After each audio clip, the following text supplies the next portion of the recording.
Hi everyone, hope you are doing well from wherever you are watching this channel, depending on your time zone. Now, Professor Mutahi Ngunyi today has come out with 2 tweets. And these 2 tweets is carrying very important message to 2 individuals in this country.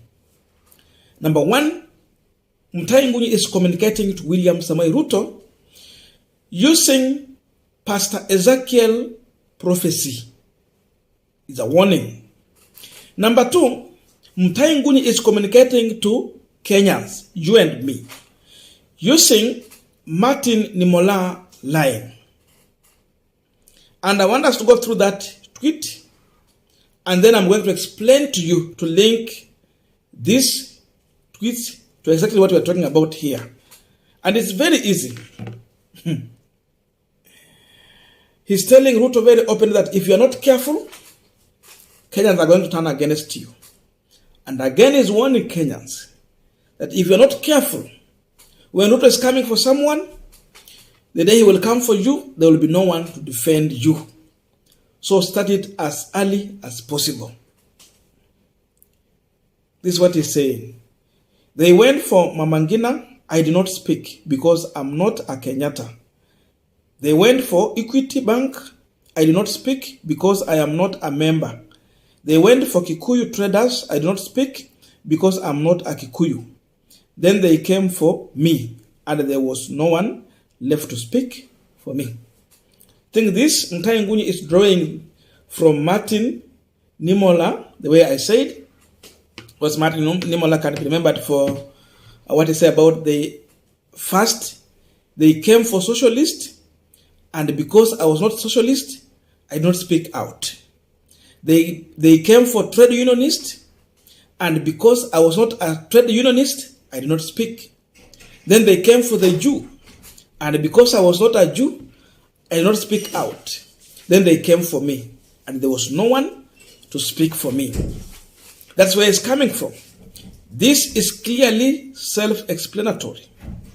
Today, we can have individuals laughing that Ruto is going for the Kenyatta family. So first of all, this one here is to address the Kikuyu community. Since he came for Kenyatta family, you Kikuyus did not speak. And again, he's also addressing the trade community. Kikuyus are good when it comes to trading. So Mama Ngina Kenyatta is a trader. She is in business. So Ruto is going for her, and you traders are not speaking. The day Ruto will come for you, who will speak for you? That means you have to unite and speak with one voice. Now, as Kenyans, those who pay taxes, those who are in business, and even the poor, the poorest, once Ruto is going for one individual, Mama Ngina Kenyatta, he make it look like it's just a family that need to pay tax, and if they pay, then all the debts we have in this country is going to be settled. Literally, the Kenyans knew that Ruto is just weaponizing this issue of taxes. So as you laugh now, because they're going for that family, the day Ruto will come from Mamboga, Boda, and the hustler, there will be no one to speak for you. Today, speak for Mama Ngina Kenyatta, speak for the oppressed, and tomorrow, those families and other individuals will be there to defend you. As simple as that. This is the second tweet, and very, very important. Because now, this one is now touching on William Samoei Ruto. Dear Ruto, sell hope to the nation. Weaponizing tax is a double-edged sword. It will slay Mama Ngina today, then Mama Mboga tomorrow. The Kenyatta are not your enemy. The people will become your enemy. And the ground swirl has started. Take it or leave it. Groundswell has started. Take it or leave it. That's also another message to William Samoei Ruto. Ruto is weaponizing the issue of taxes in this country. Until if a visitor comes to this country, will think that Ruto is the CEO of KRA, is the chairman of KRA. Yet, Ruto took an oath of office as the president of the Republic of Kenya. So you can't tell. That's the situation we are in now. And he's weaponizing it to make some people look like they don't pay. when in real sense it is just politics around taxes. But then the truth is that, and we have been saying in the previous videos, Ruto is literally just misleading Kenyans so that they will not focus on serious issues that Raila Odinga has been talking about when it comes to the issue of taxes. Why? He knows very well that he wants to double the taxes. He knows very well that the levy that they are putting on the electricity is very high. He understands very well that since the time he took over power, he removed subsidies, and therefore basic commodities have become very expensive to afford in this country. Ruto has literally made life so difficult for Kenyans. Middle class is crying. And if the middle class is crying, what about the poor of the poorest? What about those families that are struggling to take their kid to school? Mtoto amepita na mtihani tu vizuri with 350 marks, 300, hata 250 ni kupita, si ndio? Lakini hawana school fees. They are struggling. So tell me, if the middle is suffering, what about the poor? Wenye wanataka tu kusomesha watoto na hawana hiyo school fees. It means life is so much hard for Mama Mboga, for the hustler, for the boda, and everyone in this country.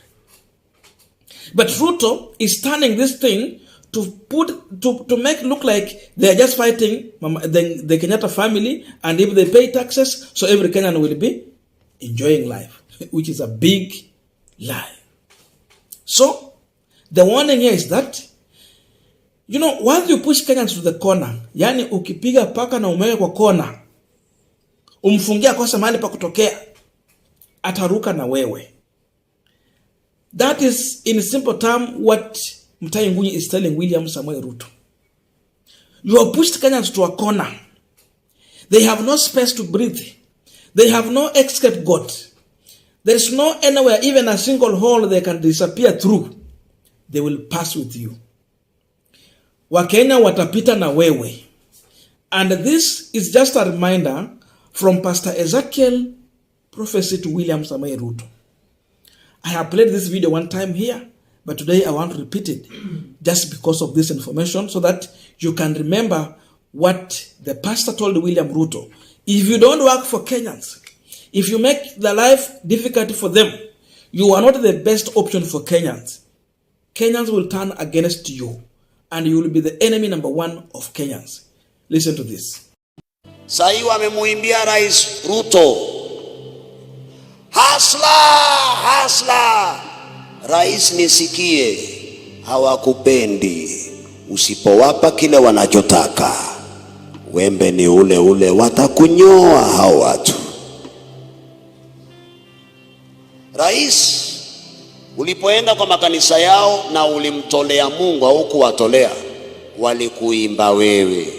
Wakikukosa kwa makanisa yao, watakuhubiri wewe. Ubaya wangu ni huo tu. Mimi nitakuambia kweli. Na uzuri wangu ni huo. So the easiest one ni huyo. Na ulipojitenga na wao wakasema afadhali wewe umejitenga na wao. Lakini rais wangu, hawakupendi hao watu. Sikufichi. Utaona hivi karibuni ni yule ndio hawakutaka.